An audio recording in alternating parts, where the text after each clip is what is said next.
அஸ்ஸலாமு hi friends. ஒரு mini vlog பார்க்கலாமா? இன்னைக்கு என் பொண்ணோட லஞ்ச் அண்ட் ஸ்நாக்ஸ் பாக்ஸ்க்கு என்ன பேக் பண்ணேன்னு பார்க்கலாம். லஞ்ச் பாக்ஸ்க்கு ஃப்ரைட் ரைஸ் பண்ணியிருந்தேன். நான் carrot, cabbage, beans, capsicum add பண்ணியிருக்கேன். நீங்கள் உங்களுக்கு தேவையான வெஜிடபிள்ஸ் பிடிச்ச மாதிரியானது ஆட் பண்ணிக்கலாம். கார்ன், மஷ்ரூம் இந்த மாதிரி எது வேணாலும் ஆட் பண்ணிக்கலாம். இப்போ ஒரு கடாய் எடுத்துக்கோங்க. அதில் கொஞ்சமாக எண்ணெய் விட்டுட்டு பூண்டை வந்துட்டு ஃபைனாக சாப் பண்ணி வச்சுருக்கேன். அதை ஆட் பண்ணி ஃப்ரை பண்ண வச்சுக்கலாம். நல்லா ஃப்ரை ஆனதுக்கப்புறம் நம்ம கட் பண்ணி வச்சுருக்க வெஜ்ஜிஸ் எல்லாமே ஆட் பண்ணிக்கோங்க.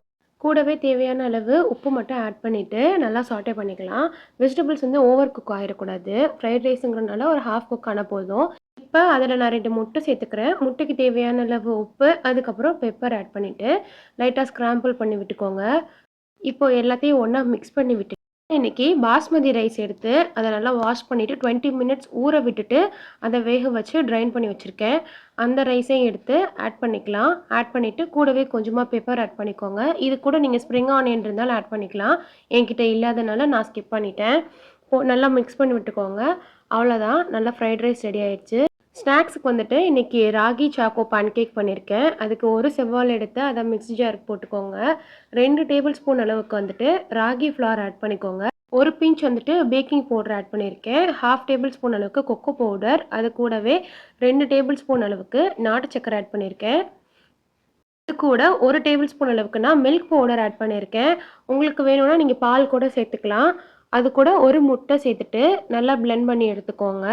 இப்போ ஒரு குட்டி தவா எடுத்துக்கிட்டு அதில் வந்து கீ நான் க்ரீஸ் பண்ணியிருக்கேன். க்ரீஸ் பண்ணிவிட்டு நான் வந்து சின்ன குழந்தைக்கு கொடுக்குறனால மினி பேன்கேக்காக ஊற்றிருக்கேன். நீங்கள் நார்மலாக வந்துட்டு ஊத்தப்பம் ஊற்றுற மாதிரி கூட நீங்கள் ஊற்றி எடுத்துக்கிடலாம். அதை வந்துட்டு ஃப்ளிப் பண்ணிவிட்டு அங்கிட்டுமே வந்துட்டு நல்லா குக் பண்ணிக்கோங்க.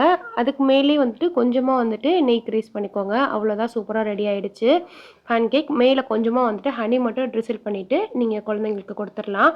ஸ்நாக்ஸ்க்கு வந்துட்டு இன்றைக்கி மக்கானா ரோஸ்ட் பண்ணி வச்சுருக்கேன். ஒரு பேனில் கொஞ்சமாக நெய் போட்டுட்டு மக்கானா வந்துட்டு போட்டுக்கலாம். அதை நல்லா வந்துட்டு மிக்ஸ் பண்ணி விட்டுக்கோங்க. நல்லா இந்த அளவுக்கு கிறிஸ்பி ஆகிற அளவுக்கு ஃப்ரை பண்ணிக்கோங்க. அதுக்கப்புறமேட்டு கடைசியாக கொஞ்சமாக சால்ட்டு மட்டும் ட்ரிசல் பண்ணிவிட்டு நம்ம ஆட் பண்ணிக்கலாம். அவ்வளோதான், என் பொண்ணோட லஞ்ச் பாக்ஸ் நான் இன்றைக்கி இப்படி தான் பேக் பண்ணேன். உங்களுக்கு இந்த வீடியோ பிடிச்சிருந்துச்சுன்னா லைக் அண்ட் ஷேர் பண்ணிக்கோங்க. நம்மளோட பேஜை ஃபாலோ பண்ணிக்கோங்க. கண்டிப்பாக இந்த ரெசிபியை உங்கள் வீட்லேயும் ட்ரை பண்ணி பார்த்துட்டு எப்படி இருந்துச்சுன்னு எனக்கு கமெண்ட்டில் சொல்லுங்கள். நாளைக்கு இன்னொரு வீடியோவில் பார்க்கலாம். அது வரைக்கும் பாய்.